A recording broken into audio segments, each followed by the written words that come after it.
Welcome to the Lifestyles Unlimited Real Estate Investor Radio Show, a real estate investment program. Listen and learn how to use real estate to build wealth and passive income streams for you and your family. We bring you experts every day to discuss and answer your questions on everything from single-family homes all the way up to 600-plus unit apartment complexes. And now, the Lifestyles Unlimited Real Estate Investor Radio Show.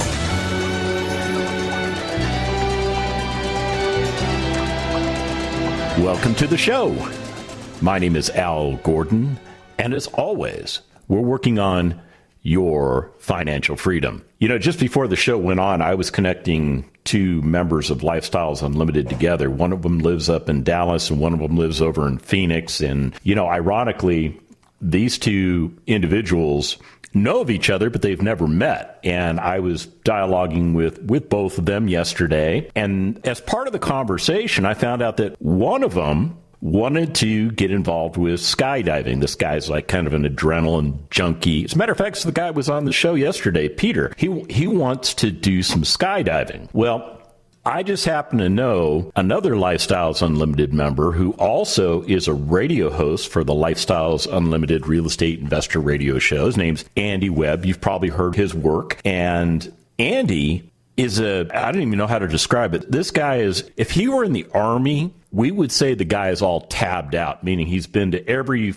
school he could possibly go to be an expert at what he does. And Andy's a skydiver. I mean, I would venture to say, I don't even know if he's a professional skydiver, but he could be. This guy has jumped out of so many different airplanes. He's got all these different certifications, yada, yada, yada. Okay, so the point I'm making is this. When you become a member of Lifestyles Unlimited, you are bonded to other people through real estate. But you don't have to stop there. You do not have to stop at that particular topic. You can also get to know people that have the same desires that you have. For instance, I'm into scuba diving. And more, I find additional Lifestyles Unlimited members that are into scuba diving. And you know what? That is really cool because not only can I go hang out with somebody that wants to go scuba diving with me, we can talk about real estate at the same time. As a matter of fact, we can go out to dinner and enjoy ourselves. Yeah, see, when you become a member of Lifestyles Unlimited, it's not just the educational piece. It's the culture. It's camaraderie. It's being around successful, like-minded individuals that may share a common bond with you. Or it may allow you, like in Peter's case, to get out of your comfort zone and get hooked up with another Lifestyles Unlimited member that is like deep into his comfort zone. To be honest with you, I can think of nobody better in my mind to advise Peter on how to jump out of an aircraft, as he's never done that before, than a guy like Andy Webb, who's done it a bazillion times. Yeah, he's probably got more jumps than most of the guys I know in the military that jumped a lot. Now, me, I recognize that an aircraft is designed for one thing, from taking you from point A to point B without any stops along the way. Now, those guys, they've got a different mentality in there. They want to go up in the air and they want to come down. Yeah, that's not me. That's not me. Anyhow, that's not why you tuned in. You do not want to hear me ramble on about all these relationships that I've made and these connections I'm making between people, because I think it's important. I really do. What I want to get into today is the mailbag. See, I've received some questions from different people that listen to the show, and they asked me some pretty darn good questions. And my goal today is to answer these questions and to help educate you in the process. Because here's the thing. People will tell you real estate investing is risky. It is very risky. And I'm here to tell you this. I agree. I think real estate investing is very risky if you don't know what you're doing. If you don't have a foundational education on how to do it correctly, there's risk associated with that. You could really screw things up. And some of the questions that I'm going to get into today involve people trying to get answers to their questions because they're not necessarily properly educated, but they're asking me questions And I'm going to answer these questions, and that, to me, helps to educate them. But I'm also concerned about the holistic approach. I'm also concerned that they're getting all of the information that they need. Because even if I answer one specific question, like the first question I'm going to tackle has to do with 1031 exchanges. And if you don't even know what a 1031 exchange is, that topic may just go right over the top of your head. You just may go, well, I'm not interested in that because I'm not going to do that. I get that. But here's the thing. The question I'm about ready to go into talks about properly executing a 1031 exchange. Now, the short answer is this. If you're a Lifestyles Unlimited member, you talk to somebody who's done a 1031 exchange. We are all over the place. I mean, when I say we are all over the place, I mean those of us that have executed a 1031 exchange, we're all over the place. Yeah, a lot of us at Lifestyles Unlimited have done those things. We understand the process. We have walked through the process. And the first thing that we would tell you is to go to our vendor list and talk to the 1031 exchange accommodators that are a part of our vendor program, because those are the entities that will correctly advise you on the path forward to do a 1031 exchange. They will talk to you about the legalities. They will talk to you about the time limits. They will talk to you about your strategy. See, there are people that think that they can do certain things in a 1031 exchange, but when you peel back the tax code, what you find out is this. There are permissible activities and there are non-permissible activities. So here's what we're going to do. I'm going to get into this topic of 1031 exchanges. I've got some other questions I'm going to read today, and I'm going to answer those over the air. And if you have any question at all, send me an email at askal@luinc.com. askal@luinc.com. 1031 exchanges when we come back.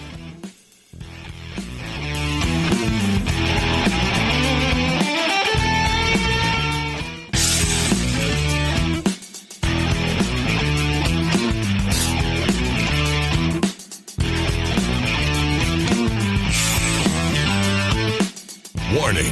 Listening to the Lifestyles Unlimited Real Estate Investor Radio Show will change your life. We will teach you how to create wealth and passive income so you can be financially free. And now, back to your host. Welcome back to the show. Hey, just a reminder, if you want to ask me any question, the easiest way to do it is to send me an email at askal@luinc.com. Ask Al, all one word, smash it all together. Before that, ampersand or whatever that @ sign is. I think that's what it's called. I don't know. I probably got it wrong. LUINC.com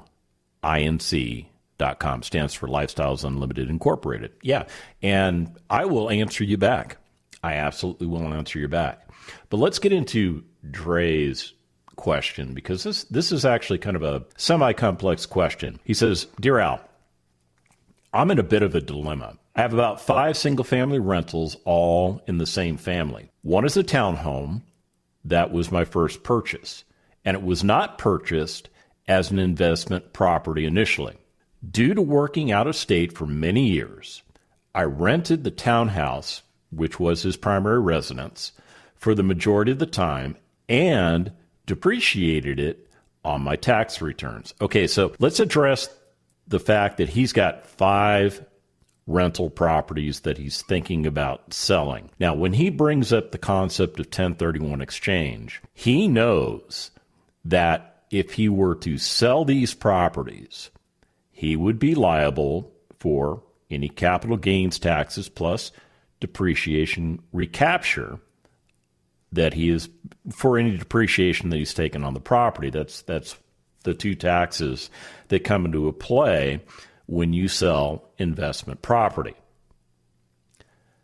One of the properties he originally bought to live in. He bought it as an owner-occupant, and then after living there for a while, he made a decision to turn that property into a rental property.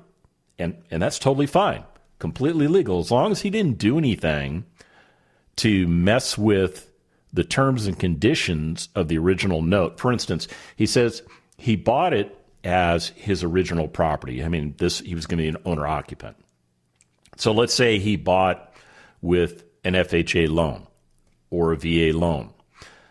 Both of those loan types require you to be an owner-occupant in the property for a certain period of time. Normally, it's 1 year in time. After that, you can vacate the property if you choose to do so and turn it into a rental property if the numbers make sense for you to do that. It's completely legal.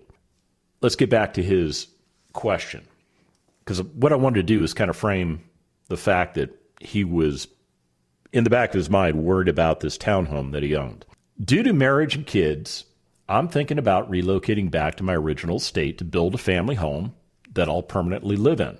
Since I already have a primary residence loan under the townhouse, he says this. He says, I would have to do an investment property loan for my new construction real property residence. I'm not sure why, but let me finish the thought. To forego that, I want to sell my townhome and get a new construction loan as my primary residence. Okay, so Dre, here's the thing. I get it. You want to move back to wherever you came from. You didn't tell me where that was. Not a problem. I don't need to know that. Let's say you're moving from, I don't know, there's my brain going dead on me. Let's say you're moving from Oklahoma to Texas or vice versa. Like I said, it really doesn't matter. Here's the thing. If you're looking to build a property for your principal residence, the fact that you own a townhome that has an old mortgage on it that you've probably met the conditions of residency on doesn't matter. It really doesn't matter. Now, your lender may be concerned about that, or there may be some quirky little lending requirement out there that I haven't heard anything about that may be new on the market. But I don't think that you absolutely have to sell that townhome in order to build a new property for your own personal enjoyment. I really don't think you do. Somebody may be giving you bad advice. And the other thing is this. If you're going to sell your townhome, which you've converted into rental property, and you want to forego the taxes and the depreciation recapture, well, you won't really forego it. You'll defer it. That's really the better word. Defer it into the follow-on residence. You can't build a follow-on property that you intend to occupy as an owner-occupant because that is prohibited in 1031 exchange law. I mean, you can't do that. Now, if you want to sell that townhome and transfer it into another piece of real estate, that's totally fine. You can do that as long as you don't live there. So let's make sure that that rule is absolutely correct. In a 1031 exchange, it is to dispose of or sell property to acquire like-kind property, which doesn't necessarily have to be in the same specific asset class. In other words, you could sell that townhome and you could buy industrial property. I mean, it's all real estate, but it's all for investment purposes. That's the big takeaway on the 1031 exchange. The other thing that you may want to talk to your tax advisor on is if you own a property as your principal residence, say the townhome that you're talking about, if you've lived in that unit for 2 of the last 5 years and you can claim it as your principal residence, even though you've taken depreciation on that property, you need to talk to your tax professional and get qualified tax advice because I am not a tax professional. I don't play one on the radio. I don't pretend to be one in real life. I am not a tax professional. You need to understand how the IRS will treat that property because you may be in a position, even if you take 3 years worth of depreciation, to where you could still sell that property and avoid any capital gains taxes because you owned that property and lived in it for 2 of the past 5 years. But based on what you said in the email, I don't think that's the case because you said many, many years that you've been renting it out. So I think the IRS would treat that specifically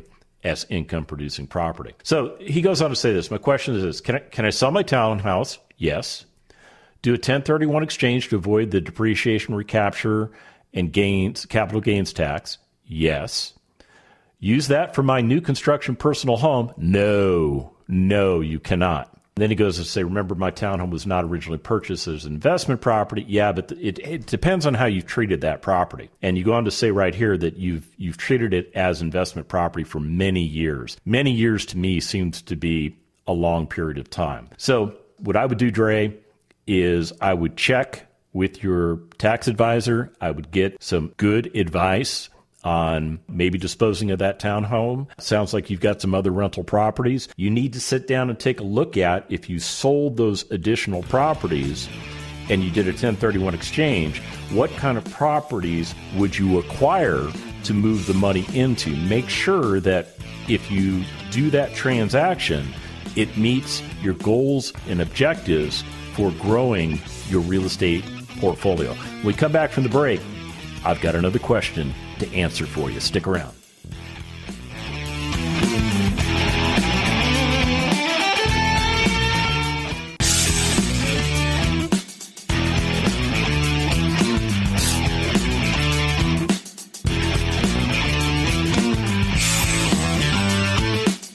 Welcome back to the Lifestyles Unlimited Real Estate Investor Radio Show. It's time to turn up the volume and fine-tune your passive income plan so you can create the lifestyle you've always wanted. Welcome back to the show.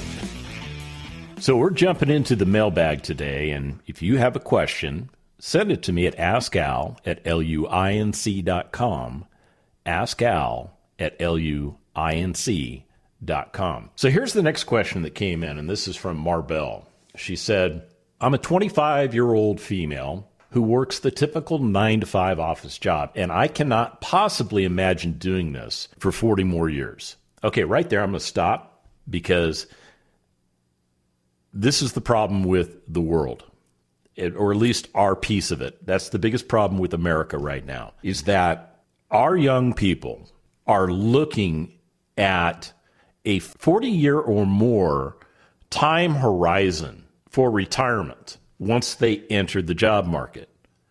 Yeah, I mean, you did it, I did it, we've all done it. I will tell you this, it's a bad way to go. The system that society imprints upon us is flawed.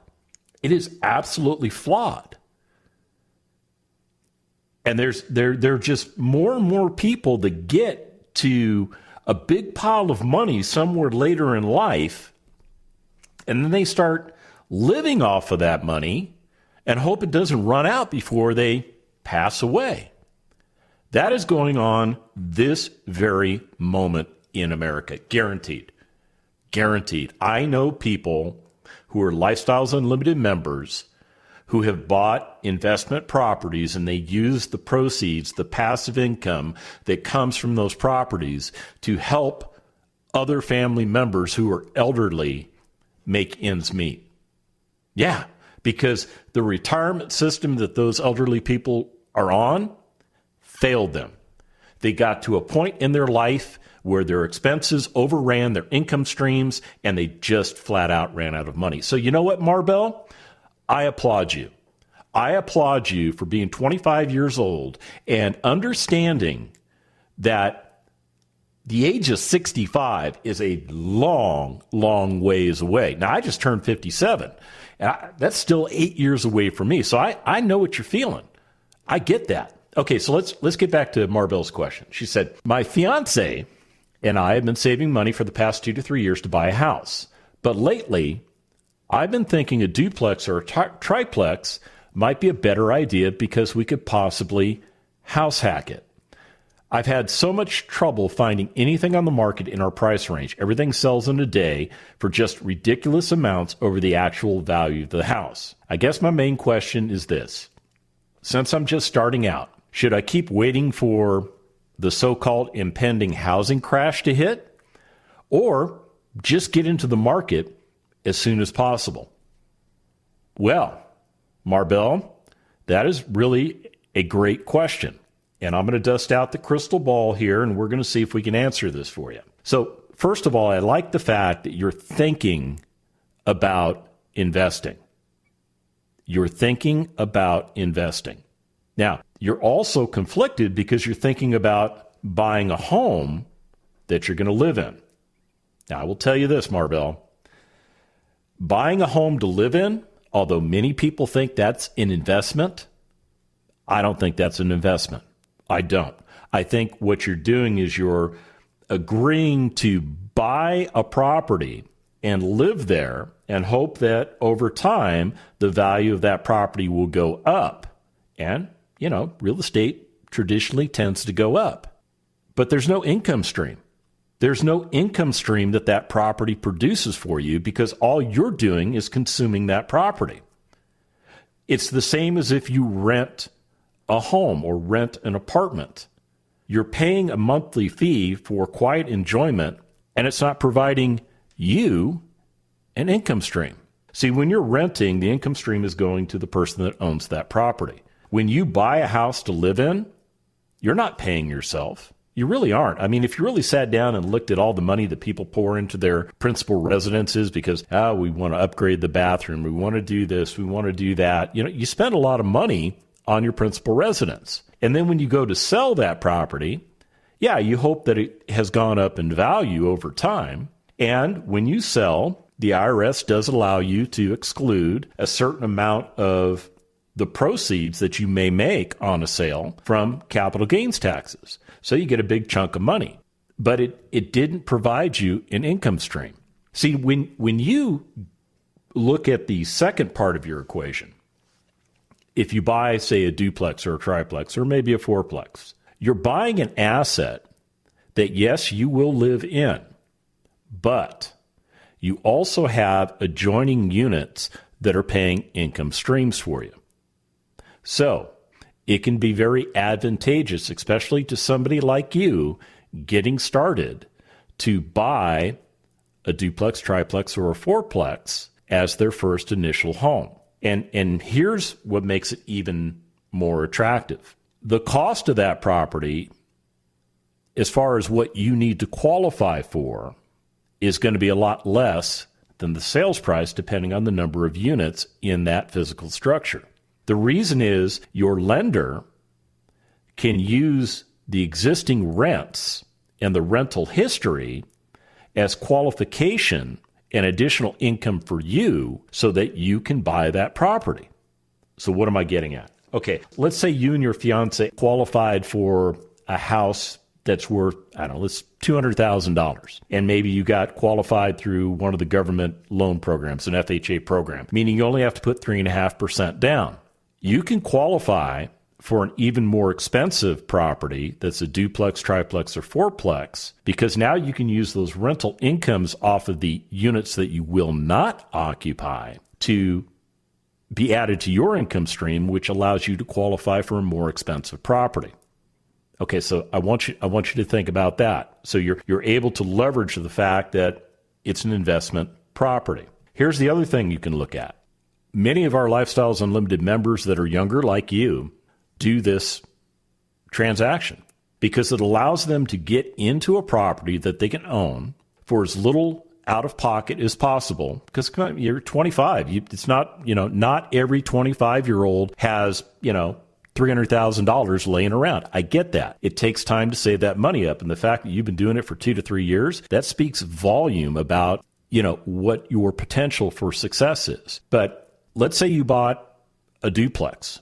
The income stream coming from the part that you're not living in is going to help you pay for the part that you are living in. So there could be an advantage to you in the form of lesser housing costs. In other words, that resident may be paying more than 50% of the overall costs to operate that property. So that's going to reduce your housing expenses. And then after you live in that property for the minimum time required, usually it's a year and a day, you could elect to move out and you could replace your residency with another resident. So now you have a duplex that's fully leased up and has the potential to provide you cash flow, as well as to make money the other ways we make money in real estate. So when it comes to this discussion of the housing crash, there's a lot of conjecture out there. There's a lot of discussion about, are we in this massive, massive bubble? I don't know that that's the case. I really don't think that we're in some kind of crazy bubble. I think we're dealing with supply and demand. And here's what I think. The quicker you become educated on how to invest correctly in real estate, the better off you're going to be. When we come back from the break, more questions answered.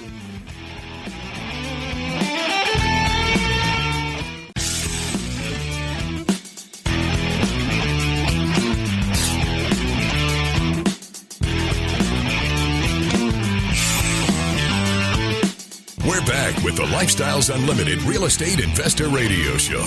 We're here to answer your questions and help you become financially free.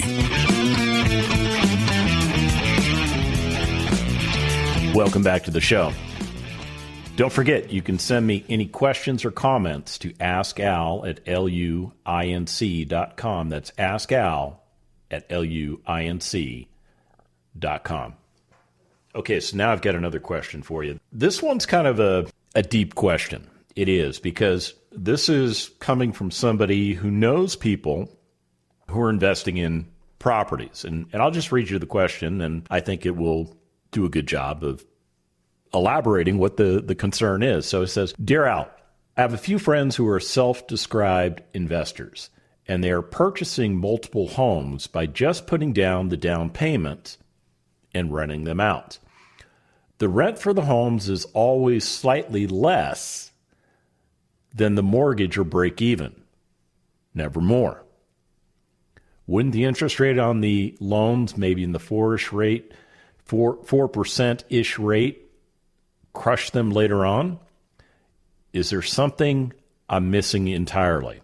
Well, Peter, yes, there is something you're missing entirely. It sounds like what your friends are doing is that they're buying properties, they're putting probably 20% down, they're putting a mortgage on that property, and they're putting a resident in that property who is paying rent that is right at or maybe a little bit less than what the mortgage payment is doing. Yeah, see, what they're banking on is appreciation. They're banking on the fact that that resident will continue to pay them every month, and they can handle the mortgage, and hopefully nothing's going to break in this property because that's going to affect their cash flows. They're banking on the fact that the property will go up in value. See, what they think is they're just covering. Now, they're also getting the benefit of depreciating the property, but because there's no income stream to use that depreciation against, it doesn't work. And I'll tell you this, Peter, this is an investing strategy that people in what I like to call high-cost areas with low rental costs do. Yeah, think of California, think of New York, think of, well, not all parts of New York, but what'll happen is somebody will see a property and they'll say, hey, man, I can buy that house for $400,000. And, you know, let's say the mortgage comes out to be, I don't know, I'm not even running numbers. I'm just going to give you a ballpark number. Let's say it's $2,500 and you're able to rent it out for $2,400 a month. Yeah. So what you're essentially doing is you're throwing $100 of your money every month into that mortgage payment, looking for the property to go up in value. And then somewhere down the line, you're going to sell that property, take all of the gains that you made because maybe you're in an area where that $400,000 property in 5 years possibly could go up to $500,000. So you're going to sell in 5 years and you're going to take all the gains. But what you really have to do, Peter, is you have to look at the investment. See, I don't think that's a real wise way to go about investing your money. I mean, think about it. If you're talking about a $400,000 house and you're putting 20% down because you're going to be an investor, you're talking about putting $80,000 to work in a property. So you've got $80,000 sitting in a house. And then every month, that resident's going to pay you your rent. And every month, you're going to take an extra $100 bill out of your pocket and add it to that rental payment, and you're going to send it in. So you're banking on the fact that maybe in 5 years, that property is going to go up possibly $100,000. When you take the cost of sale out of it, you might double your money. So you might take that $80,000 and you might double it in 5 years and maybe have some depreciation write-offs that you can use on something else. I don't think that's a very good use for $80,000. I really don't, because I know for a fact that you can invest in many markets across the United States that will produce not only positive cash flow for you, you're also going to get the benefit of appreciation, because we know that properties tend to go up in value every 20 years. Maybe not as fast as California, but they go up. We also know that by buying at wholesale and renovating those properties and bringing back their glory days, we can put a lot less money into that property. And we're not looking at $400,000 homes. No, because what we understand is that when you buy a home that's priced more affordably than that, say the $150,000 to $200,000 range, we find that the rental dollars that are produced on those homes produce more percentages of rental distribution than a more expensive home. So in other words, if you've got a house that has an ARV of $200,000, and let's say it rents for $1,600, and maybe you've got a house that's worth $400,000, but it's not renting for $3,200, it's renting for $2,800. Can you see how two houses at $1,600 a month gives you $3,200 worth of rental income versus one house that is at $2,800 a month? Yeah, it's an economies of scale thing is what it really is. The other thing that we know is that property, when leveraged correctly, and you pay that mortgage on that property, you're going to get principal pay down. Now, you get it in both scenarios, the scenario that I'm recommending and the scenario that Peter was talking about. But that's pretty much where it all ends. It's pretty much where it all ends. Because if you're not looking at cash flows, you're missing the mark. Because that rental property needs to provide an income stream for you. And if property where you live is not producing an income stream for you, well, find another market to invest in. There are plenty of markets in the United States that are in up-and-coming areas where rental prices are going up and overall costs for housing stock are going up. And don't be afraid to live in California and invest in, let's say, Texas, because it's not hard to do. Once you understand how to correctly invest in real estate, once you understand that that real estate has the ability to pay you 5 different ways, 6 different ways if you're doing pure multifamily, once you understand how to build a team, once you understand who you need to have as your mentor, and you have that mentor available to you to talk about financial implications, you can invest anywhere you want. You should invest where it makes sense for you. As a matter of fact, what you should be doing is you should be looking at the rates of returns that these investments can provide to you. See, Peter, I know what your friends are doing because I've done that kind of investing. Yeah, when I lived out in California, that's kind of what we did, except we didn't buy houses to rent out. We just bought houses to live in, and they went up in value, and then we sold it, and then we moved to another house. And that worked out okay until 2008 when the entire market collapsed on us. Yeah, and that's a problem. See, here's the other thing. When you have property that you have leveraged correctly, that you have captured equity on, that is providing you income streams, and let's say the market crashes like it did in 2008, you're thinking, oh, doom and gloom, right? Not really, because even though the overall value of that house may have gone down, the resident that's living there is still paying rent. The rent doesn't change. The note doesn't change. The income streams still remain. And you can ride for a year, 2, 3, whatever it's going to take. You can get through that. And the pricing of housing will eventually recover. That's what we have seen historically. Now, can I prove that? Can you take that to the bank? There's no guarantee of anything in this life, absolutely no, other than death and taxes. Those are the 2 things I can guarantee you. But I will tell you this. You can get yourself to a point of retirement in 5 years or less when you learn how to invest in real estate the way we teach you. And really, the answer to everybody's question today is this. Go to freeworkshoplivestream.com. Let us show you what it looks like to invest correctly. We'll show you how we do it. And from there, you get the opportunity to become a member. And from there, Dan, I'll tell you what, the sky's open wide for you. The Lifestyles Unlimited Real Estate Investor Radio Show is for entertainment purposes only. Please consult a professional regarding your personal investment needs. Nothing presented on the Lifestyles Unlimited Real Estate Investor Radio Show constitutes an endorsement, recommendation, offer, or solicitation to buy or sell any product or security.